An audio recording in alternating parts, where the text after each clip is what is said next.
अस्सलाम वालेकुम मेरे सादा से पाकिस्तानियों। मेरा नाम रेहान तारिक है और आप मेरा यूट्यूब चैनल और फेसबुक पेज देख रहे हैं। करोड़ हा दरूद आकाए दो जहां नबी मेहरबा मोहम्मद मुस्तफ़ा सल्लल्लाहु अलैहि वसल्लम पर। इस दुआ और इस उम्मीद के साथ इस व्लॉग का आगाज करते हैं कि अल्लाह रब्बुल इज्जत इस मुल्क के फैसला साजों के दिलों में सादा से पाकिस्तानियों के लिए नरमी पैदा कर दे। वो तमाम तर स्टोरीज जो सुबह के व्लॉग में डेवलपिंग थी, अब खासी हद तक डेवलप हो गई हैं और अब क्या मंजरनामा दिखाई दे रहा है, उन डेवलपिंग स्टोरीज में क्या था और डेवलप होने के बाद अब खबरें क्या है, वो आपके साथ इस व्लॉग के अंदर शेयर करेंगे।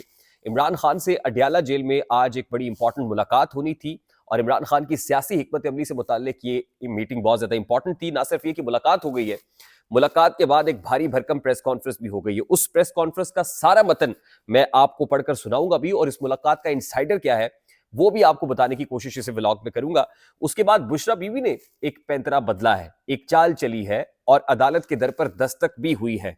ये दस्तक क्यों दी गई है, इसकी बुनियादी वजह क्या है, ये भी आज किसी व्लॉग में बताएंगे। और फिर बड़ी इंपॉर्टेंट चीज ये है कि इमरान खान के वो इंडिपेंडेंट कैंडिडेट्स जो कुरान पाक पे हल्फ उठा के कह रहे थे कि हम इमरान खान के वफादार रहेंगे, अब आहिस्ता आहिस्ता उन्होंने भी आंखें माथे पे रखना शुरू कर दी हैं। ये बड़ी अलार्मिंग सिचुएशन है पीटीआई के लिए और पीटीआई को अभी होश के नाखून लेने पड़ेंगे। आज एक ऐसी ही कैंडिडेट जिसने कुरान पे हल्फ लेकर यह कहा था कि मैं इमरान खान के साथ रहूंगी, उसने इमरान खान को क्यों छोड़ा है, इसके पीछे वजह क्या है, वो कहां से अब दरियाफ्त हुई है, ये मामला भी आपके सामने इसी व्लॉग के अंदर रखेंगे। और फिर 9 मई के सिलसिले में जो कैबिनेट कमेटी का इजलास है और उसकी जो फाइंडिंग्स है वो भी सामने आ गई है, यानी एस्टैब्लिशमेंट भी अपनी काउंटर स्ट्रैटेजी के ऊपर कारबंद है। मेरे सादा से पाकिस्तानियों, ये तहलका खेज तफसीलात आपके सामने होंगी, लेकिन उससे पहले मैं इंतहाई अदब से आपसे रिक्वेस्ट करता हूं कि अगर आपने हमारा चैनल सब्सक्राइब नहीं किया है तो चैनल को सब्सक्राइब कर ले। अगर वीडियो पसंद आए तो लाइक और शेयर करना इसलिए जरूरी है कि इससे हमारा मैसेज तक पहुंच सकेगा और अगर बेल आइकन प्रेस करेंगे तो ऐसी बहुत सारी वीडियोस बर वक्त आप तक पहुंचती रहेंगी। सबसे पहले तो बड़े अफसोस से कहना पड़ता है कि मुकद्दस किताब, वो किताब जो लारैब है, बेऐब है, उसको अपनी गंदी सियासत के लिए इस्तेमाल किया जाता है। कुरान पाक पे जब हल्फ लिया जाता है तो मुझे तो बुनियादी इख्तलाफ है कि कुरान करीम क्या इसीलिए रह गया है कि आप अपनी गंदी सियासत को इस उसमें कुरान पाक लेकर आए, कुरान पाक जैसी मुकद्दस किताब लेकर आए। क्या आप वाकई दीन के मानने वाले हैं? क्या आप वाकई मुसलमान हैं in true spirit and sense? सबसे पहला एतराज तो मुझे यही है। और कुरान पाक पे हल्फ लेके जो बड़े बड़े दावे करते हैं, बड़े बड़े नारे लगाते हैं, बुलंदोबाग दावे करते हैं, आज उनकी कलई भी खुलकर सामने आ गई है। जहांगीर तरीन, जिनके साहबजादे ने एक ट्वीट की थी कि ऐसा कुछ नहीं हो रहा, आज उन्हीं के घर से खातून बरामद हुई है और उस खातून का नाम है इफ्फत ताहिरा सुमरो। ये जहांगीर तरीन की ओपोनेंट, एक कैंडिडेट वो थी जो एन 155 से पाकिस्तान तहरीक इंसाफ की उम्मीदवार थी और इस शर्त पर थी कि इन्होंने कुरान पाक पे हल्फ दिया हुआ था। आज ये जहांगीर तरीन की रिहाइशगाह से बरामद हुई है और जहांगीर तरीन के हक में दस्तबरदार होने का फैसला किया है।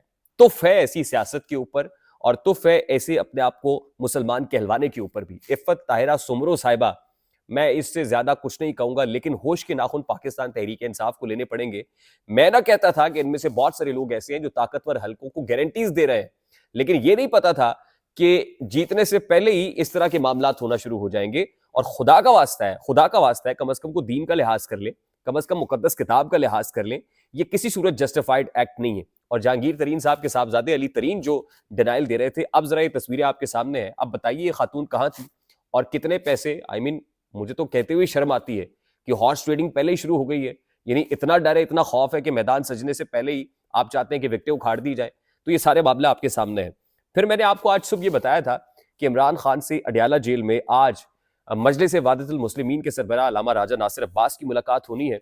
और ये मुलाकात ताकतवर हलकों की इबा पर नहीं बल्कि इस्लामाबाद हाईकोर्ट के कहने के बाद इंतजामिया की तरफ से एडजस्ट की गई टाइम के ऊपर मुलाकात थी। नासिर अब्बास साहब गए, उन्होंने क्या कहा है मैं जरा उनके इस प्रेस कॉन्फ्रेंस का मतन आपके सामने रख दूं कि अल्लामा राजा नासिर अब्बास साहब जब बाहर आए और मीडिया से बात की तो वो क्या कहते हैं। वो कहते हैं कि इमरान खान पहले से ज्यादा ताकतवर है, इमरान खान कुरान पढ़ रहा है और मिल्लत की जंग लड़ रहा है। इमरान खान डरने वाला नहीं है, वो मजबूत है, अल्लाह पर तवक्कुल रखने वाला है। इमरान खान कभी गुलामी कबूल नहीं करेगा। वो परेशान होने वाला नहीं बल्कि परेशान करने वाले खुद परेशान हो रहे हैं। इस जंग में खून के आखिरी कतरे तक इमरान खान के साथ खड़े हुए हैं और इमरान खान अपनी मिल्लत और कौम के साथ वफा कर रहा है, उसके साथ बावफा है। बानी पीटीआई जैसा शख्स पाकिस्तान की सरजमीन पर दूसरा नहीं है, ये राजा नासिर अब्बास साहब कह रहे हैं। और कहते हैं हम करबला को मानने वाले हैं और कुर्बानी देना जानते हैं। यानी अब आप अंदाजा कर लीजिए कि ये जो एक खास सेक्ट का वोट है वो भी इमरान खान की झोली में डलने का काफी हद तक इम्कान पैदा हो गया है।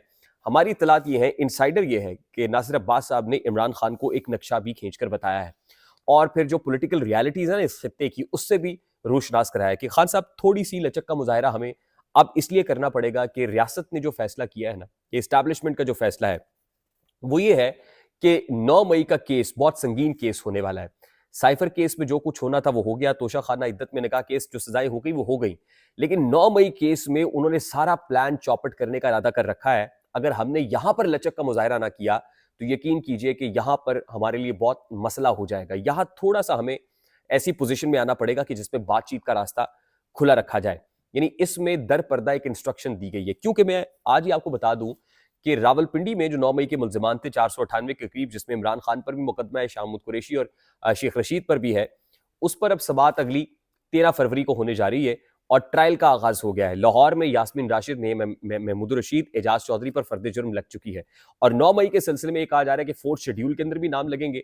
इंसदाद दहशतगर्दी की जो अदालतें हैं वो भी काम करेंगी और उसमें नातका ही बंद कर दिया जाएगा सियासत से। और ये इस्टेब्लिशमेंट का एक वो प्लान है जो बड़ा खतरनाक प्लान है। यानी अगर पीटीआई बैक्ड इंडिपेंडेंट कैंडिडेट जीत के आते हैं और इतनी बड़ी तादाद में जीतते हैं कि फिर रास्ता रोकना मुश्किल हो जाता है, तो फिर ये आखिरी प्लान होगा, आखिरी हरबा होगा, जिसमें पीटीआई की डिसोल्यूशन भी है, डी लिस्टिंग भी है, बैंड आउटफिट डिक्लेयर करना भी है, इसमें मुलव्विस लोगों को सियासत के लिए पक्का पक्का बिल्कुल उनका दरवाजा बंद करना भी है, उन पर गद्दारी का मुकदमा यानी आर्टिकल 6 लगाना भी है। यहां तक जो बड़े हैं ना वो सोच रहे हैं कि आर्टिकल 6 भी लगाया जाए। तो यहां थोड़ा सा नासिर अब्बास साहब ने कहा है कि हम साथ खड़े हैं आपके, हम जीतेंगे भी, सब कुछ होगा, लेकिन रियासत के साथ खड़े होना पड़ेगा। यहां रियासत की कुछ बातें माननी पड़ेंगी। अब देखना यह कि इमरान खान साहब इस बात पे अमल करते हैं या नहीं करते हैं। अगली इंपॉर्टेंट बात यह है, और मैं आपको बता चुका हूं कि वफाकी काबीना कमेटी की जो फाइंडिंग्स है ना वो भी इस हवाले से बड़ी क्रूशल और बड़ी हंगामा खेज है और कुछ भी हो सकता है इलेक्शंस के बाद। ये इस्टेब्लिशमेंट देख के फैसला करेगी कि क्या ये आखिरी चाल चलनी है या नहीं चलनी है। अब बुशरा बीबी साहिबा ने इस्लामाबाद हाई कोर्ट में एक दरखास्त दी है और वो ये कह रही हैं कि मुझे बनी गाला से निकाल के अडियाला में भेजा जाए।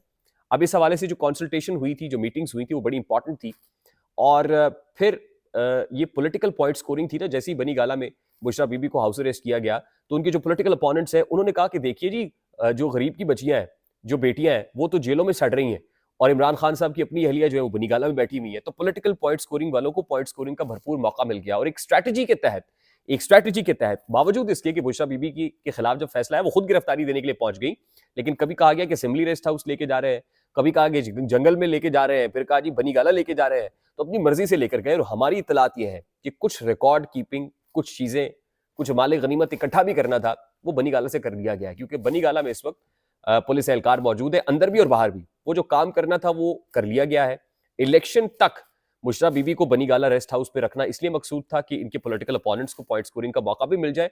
अब बुशरा बीबी को लगता यह है कि वो खुद समझ रहे हैं कि नुकसान हो गया है, तो इस्लामाबाद हाईकोर्ट के दरवाजे पर दस्तक दी है। अब इस्लामाबाद हाईकोर्ट क्या करती है ये देखने की जरूरत है। और देखिए ना, मरियम नवाज साहिबा को तो बयानिया मिल गया कि मुझे सहाला रेस्ट हाउस लेकर जा रहे थे, मैंने कहा नहीं, मुझे पटियाला में रखें।